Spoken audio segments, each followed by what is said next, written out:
Hey guys, thanks for watching Signs and Wonders. Thank you so much to all my channel members and Patreons, and to everyone who watches and shares my videos. I couldn't do this without you guys. Please subscribe if you're new, and remember to give the video a quick like. Also, please leave a comment down below there, guys. So let's take a look at the end times news for the first week of April 2021. 2021 predicted to yield more tornadoes than 2020. And here's why.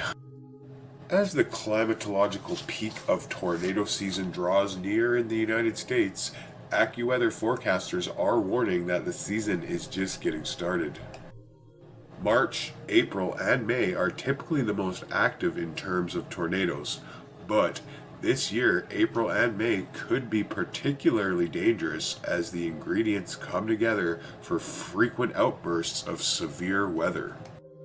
Many communities across the southeastern United States are still picking up the pieces from early season storms, including in Mississippi, Alabama, and Georgia, which were hit by back-to-back tornado outbreaks in March. I've never seen a tornado in real life in my whole entire life, except for like on video and stuff. It's kind of something I want to see. This was only the second time that the National Weather Service issued two high-risk threats during the month of March, both of which were focused on the same region. The preliminary tornado count through March 31st stands at 207 across the U.S., according to the Storm Prediction Center, or the SPC. Nearly half of which were reported during two outbreaks, all reported during two outbreaks on March 17th and another on March 25th. The second of the two outbreaks was the deadliest, claiming the lives of 6 people. That's so unfortunate.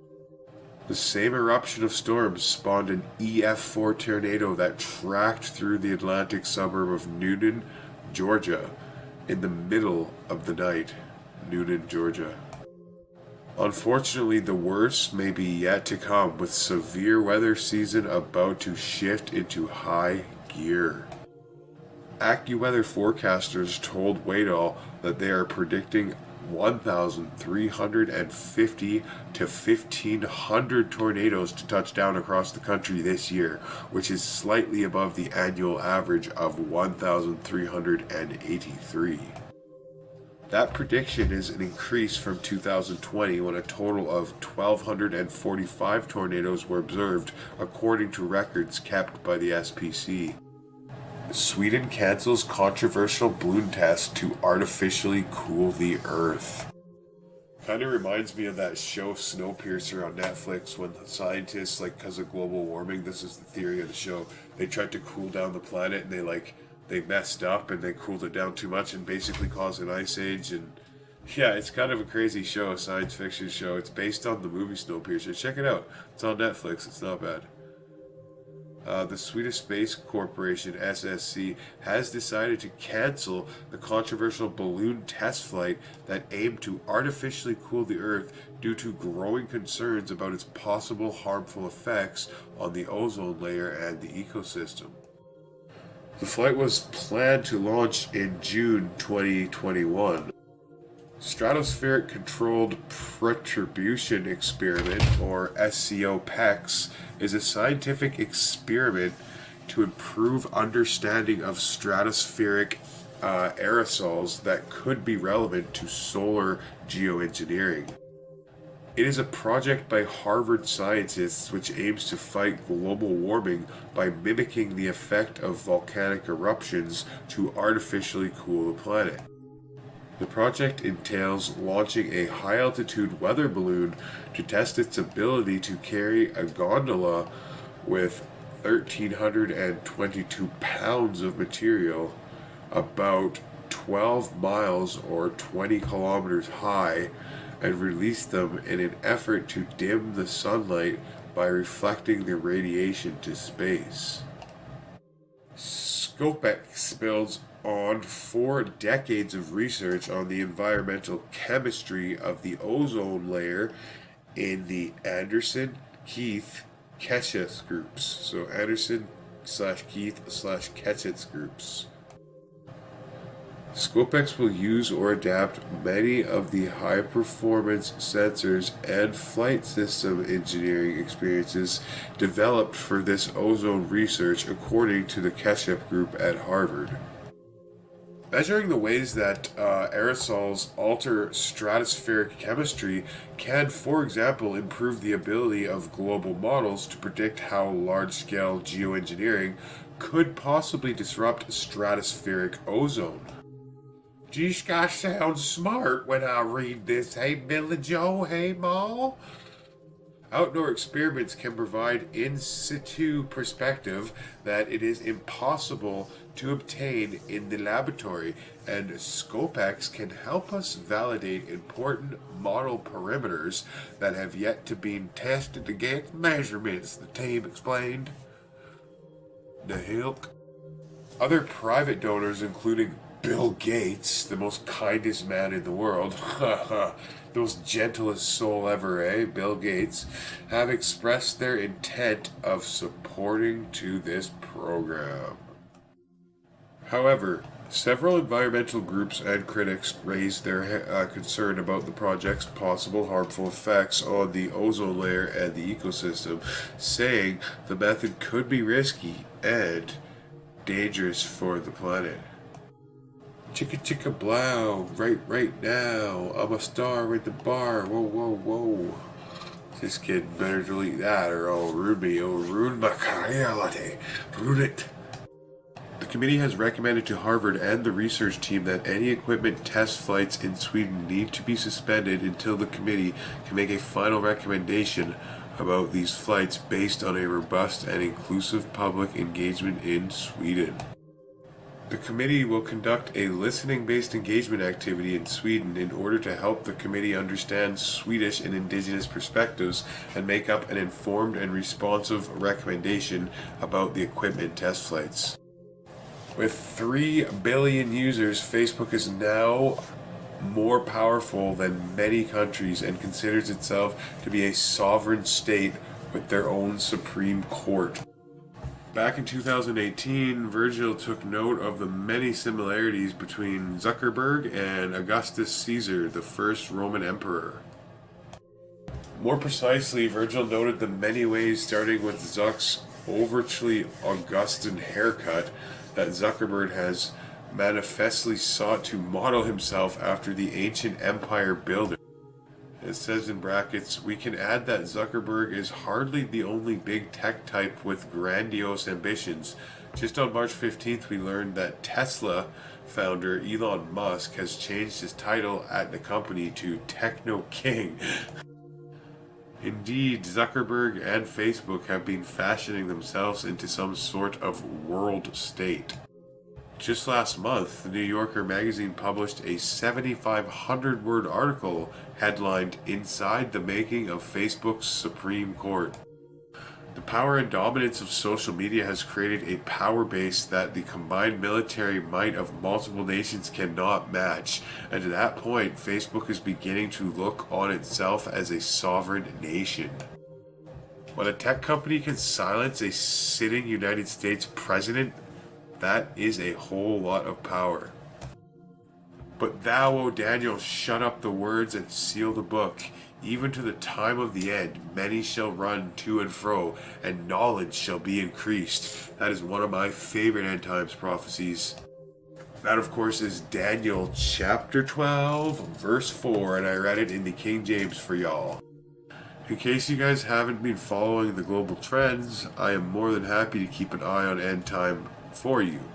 Social media is the way the whole world communicates, and it is unprecedented in the annals of human history. When you add to that nearly all social media is owned by liberals who use their platforms to create and change public opinion, you have a weapon that even Adolf Hitler didn't have access to, and he was able to start World War II. The current world war underway, some believe that is happening right now, is a digital war on a technological front. It uses bytes instead of bullets, and it's decidedly more deadly and accurate. You know, the previous article that I read on Biden's boycott of Georgia, Well, when I researched it, it showed nothing but search engine results that favored the liberal position, and not one single opposing view. Now, Hitler burned books to get that type of censorship result, but in 2021, no flame is needed. The whole world is connected to this mark of the beast system that we call the internet, and it's only headed in one direction. Islamic State Mozambique invasion sent thousands fleeing country. More than 50,000 people have been affected by recent Islamic terror attacks in northeastern Mozambique and need food assistance.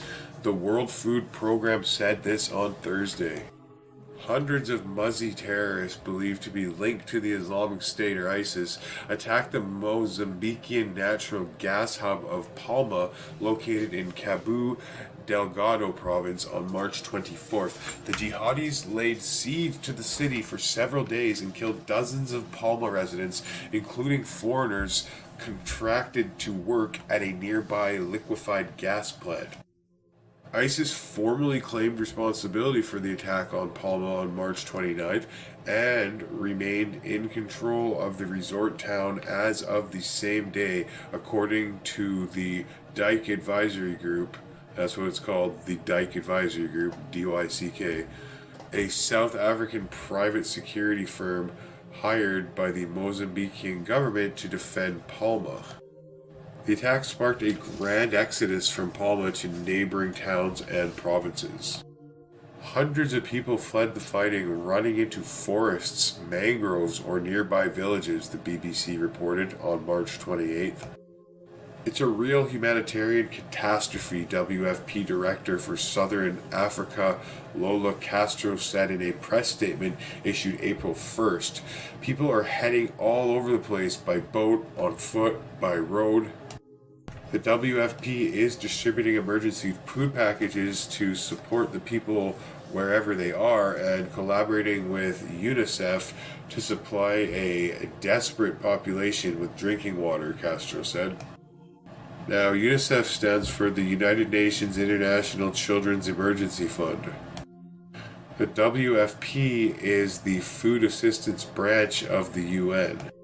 The situation is very bad, and it's affecting Cabo Delgado's neighboring provinces, Castro said Thursday, adding, "We don't have enough resources to support the scale-up that is needed." Florida declares state of emergency over toxic wastewater leak. A state of emergency has been declared in Florida after a leak from a large pond of toxic wastewater in Tampa Bay. More than 300 homes in the area have been ordered to be evacuated, and a motorway near the Piney Point Reservoir has been closed off. Residents were sent a text alert telling them to leave home immediately. Officials said the 77-acre reservoir holds millions of gallons of water containing phosphorus and nitrogen from an old phosphate plant. The pond where the leak was found is in a stack of phosphogypsum and a radioactive waste product from the manufacturer of fertilizer. The water contains small amounts of naturally occurring radium and uranium, and the stacks can also release radon gas. Attempts to repair the leak late on Friday by plugging the hole with rocks and other materials was unsuccessful.